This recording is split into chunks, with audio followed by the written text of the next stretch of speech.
নমস্কার সকলকে। আজ আমি আরও একটি নতুন ভিডিও নিয়ে চলে এসেছি।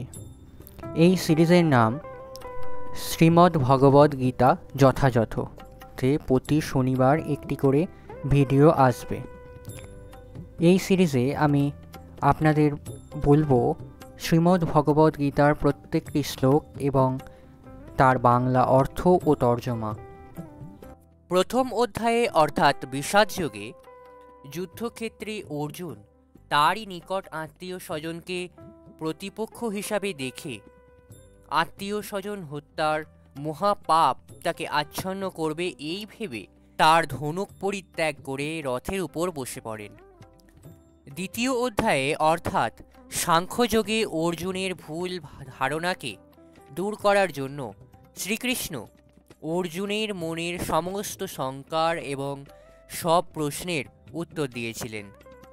অর্জুনের মনের সমস্ত ধারণা যে ভ্রান্ত, স্বয়ং শ্রীকৃষ্ণের মুখে তার যুক্তিগ্রাহ্য আলোচনা আমরা এই অধ্যায়ে দেখতে পাব। শুরু হচ্ছে দ্বিতীয় অধ্যায় সাংখ্যযোগ। শ্লোক নাম্বার 1। সঞ্জয় উবাচ ত্বং তথা কৃপয়াবেষ্টং অশ্রুপূর্ণকুলক্ষণম বিষিদন্ত্যম ইদং বাক্যম উবাচ মধুসূদন। অনুবাদ।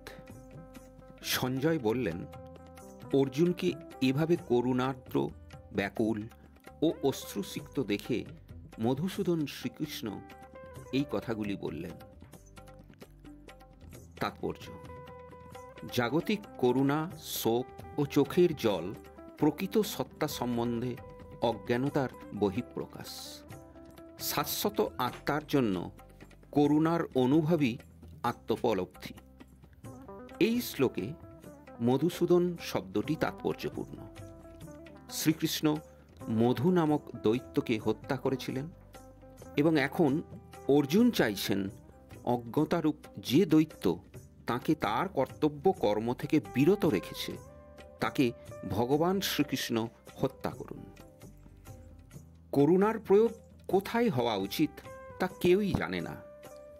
যে মানুষ ডুবে যাচ্ছে তার পরনের কাপড়ের প্রতি করুণা প্রদর্শন করাটা নিতান্তই অর্থহীন।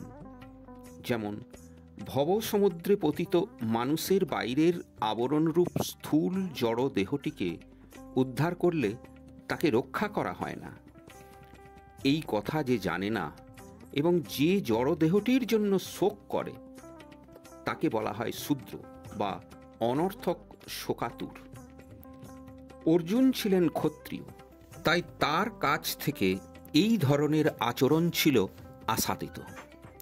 কিন্তু ভগবান শ্রীকৃষ্ণ অজ্ঞ মানুষের শোককে দূরীভূত করতে পারেন এবং এই উদ্দেশ্যেই ভগবদ্গীতা তাঁর দ্বারা গীত হয়েছে।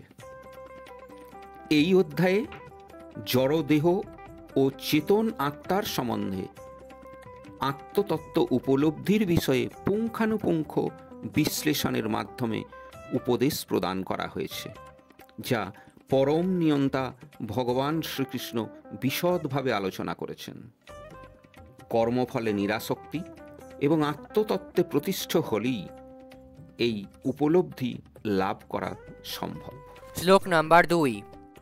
শ্রী ভগবান উবাচ কুতস্তকশ্মলম মেদং বেশমেশমুপস্থিতাম অনার্যজুষ্টমস্বর্গম অকীর্তিকরমার্জুন।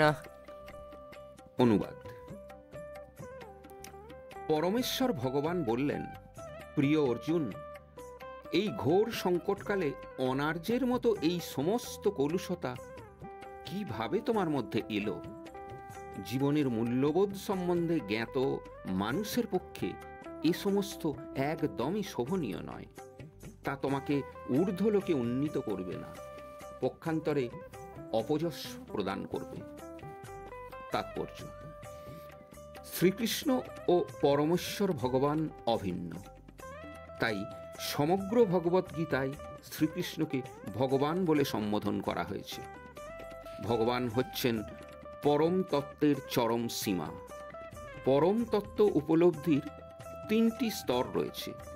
ব্রহ্ম অর্থাৎ নির্বিশেষ সর্বব্যাপ্ত সত্তা, পরমাত্মা অর্থাৎ প্রতিটি জীবের হৃদয়ে বিরাজমান পরমেশ্বরের প্রকাশ, এবং ভগবান অর্থাৎ পরমেশ্বর ভগবান শ্রীকৃষ্ণ।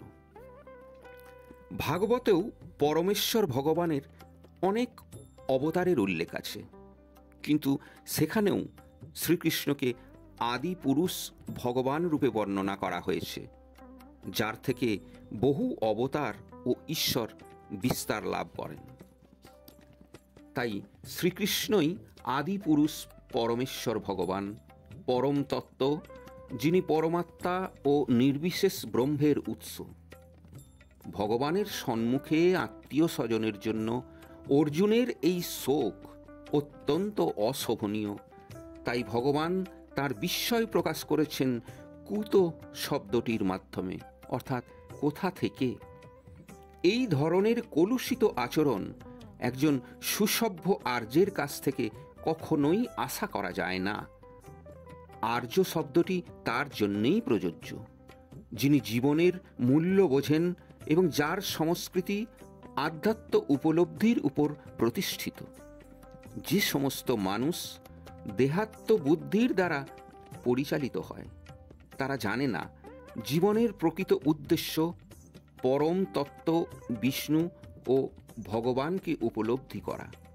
তারা জড়জগতের বহিরঙ্গ প্রকৃতির দ্বারা বিমোহিত, আর তাই তারা জানে না মুক্তি বলতে কি বোঝায়।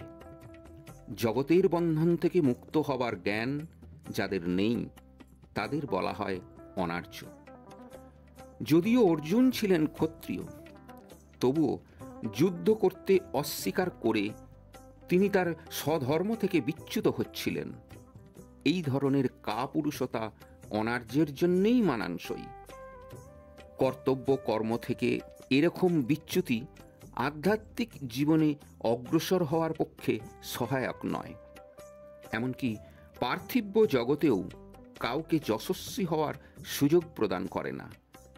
আত্মীয় স্বজনের প্রতি অর্জুনের এই তথাকথিত সহানুভূতিকে ভগবান শ্রীকৃষ্ণ অনুমোদন করেননি। আজ এই পর্যন্তই। ভিডিওটা কেমন লাগলো অবশ্যই কমেন্ট করে জানাবেন।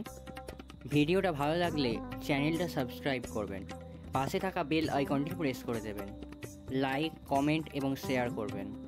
সম্পূর্ণ ভিডিওটি দেখার জন্য অসংখ্য ধন্যবাদ।